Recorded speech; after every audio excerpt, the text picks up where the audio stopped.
Morning with Farah.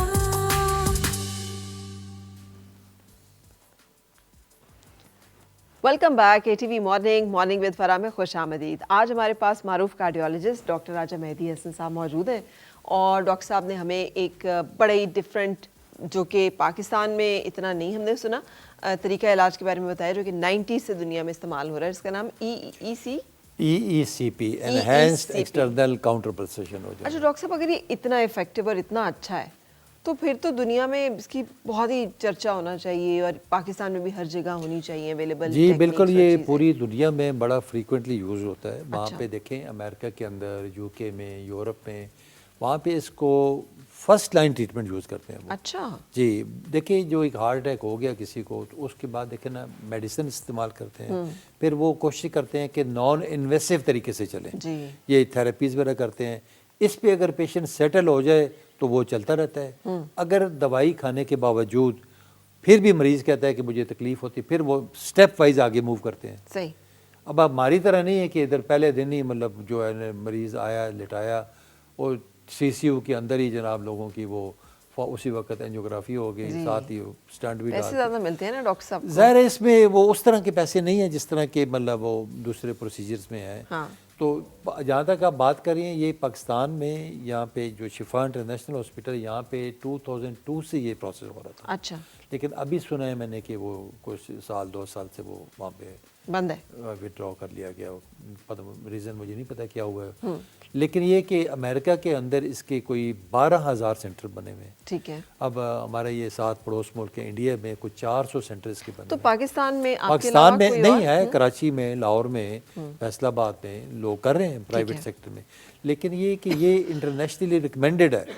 जो हमारा America के अंदर FDA है, फूड एंड ड्रग एंड, उसने इसको अप्रूव किया हुआ है। ठीक है। तो फिर हमारी जो कार्डियोलॉजी की जितनी भी एसोसिएशंस हैं, अमेरिकन हार्ट एसोसिएशन है, अमेरिकन कॉलेज ऑफ कार्डियोलॉजी है, यूरोपियन कॉलेज है, चाइनीज़ का, इन सब ने इसको अप्रूव किया हुआ है, सर्टिफाइड किया हुआ है। तो फिर आपके ख्याल में इसके इतने ज़्यादा राइज होने की वजूहत क्या है कि ये इतना ज़्यादा इस्तेमाल नहीं हो रहा? देखिए पूरी दुनिया में बड़ा फ्रीक्वेंटली यूज़ हो रहा है। इसके कोई साइड इफ़ेक्ट्स तो नहीं है? नहीं, कोई साइड इफ़ेक्ट मैं बताता हूँ आपको। ये देखिए अमेरिका के अंदर इस वक्त वहाँ के ये जो FDA है, फूड एंड ड्रग एंड, उन्होंने इसको सर्टिफाइड किया हुआ है, अप्रूव किया हुआ है। और अमेरिका के अंदर को 12,000 सेंटर्स के बने हुए हैं। फिर जितनी भी हमारी कार्डियोलॉजी की एसोसिएशंस हैं, हमारी जो अमेरिकन हार्ट एसोसिएशन है, अमेरिकन कॉलेज ऑफ कार्डियोलॉजी है, अमेरिकन ये जो यूरोपियन कॉलेज ऑफ कार्डियोलॉजी है, चाइनीज़ कॉलेज ऑफ, इन सब ने इसको सर्टिफाइड किया है, अप्रूव किया हुआ है। और देखिए जब एक चीज़ सर्टिफाइड हो जाए, अप्रूव्ड हो जाए, तो फिर दो राय रहती नहीं है। तो डॉक्टर साहब इसके कितने सेशंस जो है वो चाहिए होते हैं? इसके बेसिकली 35 सेशंस होते हैं। 1 session daily of 1 hour, 1 hour session daily for 35 days. ठीक है। यानी आइडियली होता है कि 5 days a week for 7 weeks. ठीक है। यानी 2 डेज ऑफ कर सकते हैं। लेकिन हमारे पास पेशेंट क्योंकि फार फ्लंग एरिया से आए होते हैं, मुख्तलिफ शहरों से अप्रोच करते हैं, तो वो फिर हम कोशिश करते हैं कि उनका हम लगातार कंटिन्यू 7 डेज ही करें। जी 7 डेज करें ताकि उनका वो टाइम। एंड 35 डेज के बाद फिर इसे डिसकंटिन्यू कर देते हैं? जी इसको डिसकंटिन्यू करके देखिए, हम कहते हैं कि 3 पिलर्स ऑफ ट्रीटमेंट है।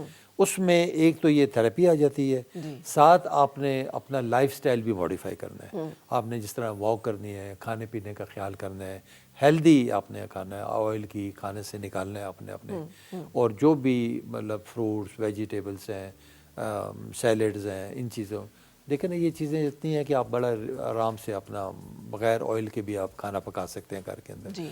और तीसरी जो पिलर है इसका वो है आपकी जो मेडिकेशन है, जो एंटी एंजाइनल है, कोलेस्ट्रॉल वाली है, ब्लड प्रेशर, शुगर, ये 4-5 किस्म की मेडिसिन होगी। ये भी आपने साइड बाय साइड आपने साथ रखानी है, लाइफस्टाइल ठीक रखना है। और यकीन कर कई साल हो गए उन लोगों को ज़रूरत ही नहीं पड़ती।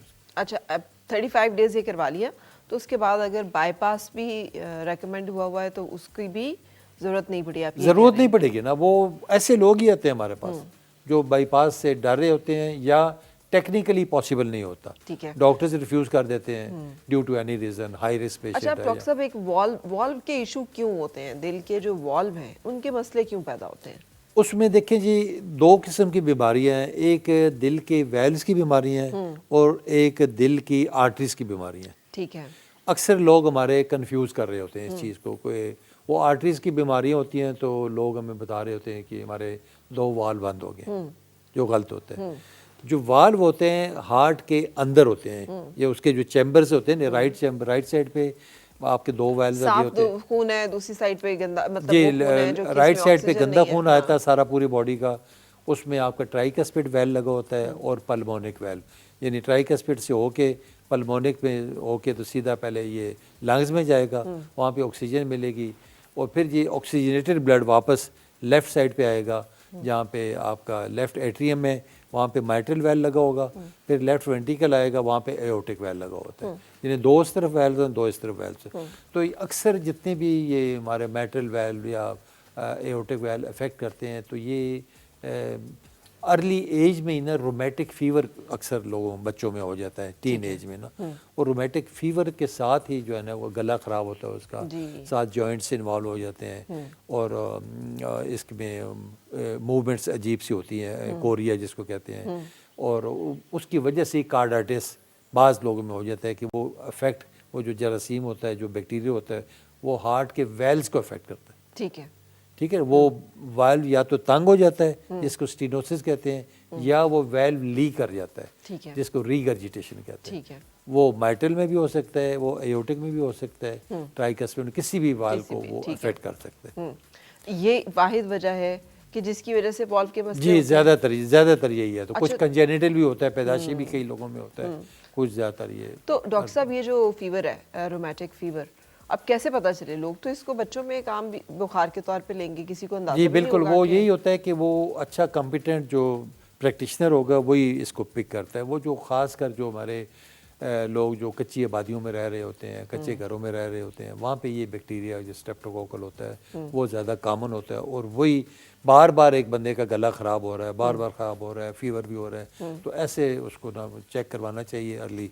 आजकल मतलब बड़े अस्पतालों के अंदर पीडियाट्रिक यूनिट्स बने हुए हैं, तो हमारे अच्छे कॉम्पिटेंट डॉक्टर्स हैं, वो इस चीज़ को पिक कर जाते हैं कि इसको ये जो रोमेटिक, वो अगर उस वक्त पता चल जाए और एक पेनिसिलिन के इंजेक्शंस होते हैं वो मंथली लगाए, पेनिडोरेले, वो मंथली बेसिस पे लगाया जाता है, तो वो उधर ही खत्म हो जाती है। और दिल का मसला जो है, वो वाल्व का मसला नहीं होता वो मतलब। लेकिन ऐसे लोगों में जो प्रिकॉशनरी मेजर्स नहीं होती, जिनको समझ नहीं आती, वो फिर आस्ता आस्ता वो ग्रो कर जाता है, वो अफेक्ट। दिल, दांतों के कुछ इन्फेक्शन या दांतों की वजह से भी कहते हैं कि जी, मायोकार्डियल उधर भी मतलब कुछ ऐसे होते हैं, स्पेशली जो हमारे कई ये रूट कनाल करते हैं या उसमें कोई बैक्टीरियाज ही होते हैं, बैक्टीरिया वो ट्रांसफ़र होके तो वो अफेक्ट कर, स्पेशली एंडोकार्डाइटिस वगैरह होने का चांस तो रहता है। अब इससे कैसे बचा जाए आपके ख्याल में? ये जो मुख्तलिफ किस्म के ख़तरात का मैं जिक्र कर रही हूँ। ये देखिए जी, डेंटल जो हमारे डॉक्टर्स हैं, जो डेंटल सर्जन हैं, ऑब्वियसली उनको भी बड़ा केयरफुल होके, खैर जो प्रॉपर क्वालिफाइड डॉक्टर्स हैं वो तो अच्छा वो करते हैं, प्रॉपरली स्क्रीनिंग भी करते हैं डॉक्टर जो पेशेंट्स की अपना, और जो किट्स हैं वो डिस्पोजेबल यूज़ करते हैं और प्रॉपर हाइजीनिक तरीके से पेशेंट्स को वो करते हैं गाइड वगैरह, ताकि ये चीज़ें ना हो। ठीक है, बहुत बहुत शुक्रिया डॉक्टर साहब। हमने वाइंड अप करना है, लेकिन कुछ जो आप कहना चाहें देखने वालों से कि इस बीमारी के बारे में उन्हें ज़्यादा मालूमात मिल सके। एक तो देखिए अवेयरनेस के हवाले से मैं बात करूंगा कि अगर जो असल चीज़ है, जो असल डॉक्टरी है, वो है प्रिवेंशन जी। प्रिवेंशन में ये है कि अपने आप को रोज़ाना अगर 40 से 50 मिनट वॉक करें और हेल्दी फूड करें, हेल्दी खाना पीना करें, उसमें ऑयल और घी बंद कर दें, अपना शुगर और ब्लड प्रेशर और कोलेस्ट्रॉल को कंट्रोल करें, और स्मोकिंग जो है, टोबैको क्विट करें, तो मैं समझता हूँ दिल की बीमारियों से आप काफ़ी हद तक दूर रह सकते हैं। इसको एक छोटी सी नज़म में आपको पेश करता हूँ। कम खाना, अवेयरनेस के हवाले, कम खाना, वॉक और वर्जिश को मामूल बनाना, बीपी कोलेस्ट्रॉल घटाना, सिगरेट को मत हाथ लगाना, सेहत का ये दस्तूर सुहाना, देखो यारो भूल न जाना, कम खाना। वाह, ये आपकी अपनी शायरी है? अपनी तो नहीं है, मेरे किसी दोस्त की है, लेकिन बड़ी अच्छी उसने बहुत अच्छा उन्होंने जी, उसमें एक पूरा एक मैसेज है सारा कि इसको आप। दूसरा मेरा रिक्वेस्ट होगी, ऐसे मरीज जिनका बाईपास नहीं हो सकता या वो नहीं कराना चाहते या कोई भी प्रोसीजर नहीं हो सकता, वो कम से कम एक बार हमारे पास तशरीफ़ लाएं, ये EECP जो है ना, इसके मुतालिक मालूमात हासिल करें आप, इसको गूगल करें, यूट्यूब करें, पूरी दुनिया में। और मेरा अपना यूट्यूब चैनल भी ठीक है, है। डॉक्टर मेहदी हसन लिखेंगे तो वो खुल जाएगा, ठीक है। आपको सारी अवेयरनेस मिलेगी। और ये कम अज़ कम मशवरा करने में या एक दफ़ा चेक करने में हार्म नहीं है आपको। बिल्कुल सही। बहुत बहुत शुक्रिया डॉक्टर साहब, आप तशरीफ़ लाए और आपने इन्फॉर्मेशन हमारे देखने वालों के साथ शेयर की। Thank you for that. बहुत शुक्रिया आपका। ब्रेक लेते हैं जनाब, और ब्रेक के बाद मिलते हैं अपने आज के मेहमान से। और मिलके गुनगुनाए हैं गुमशुदा जो खुशियाँ।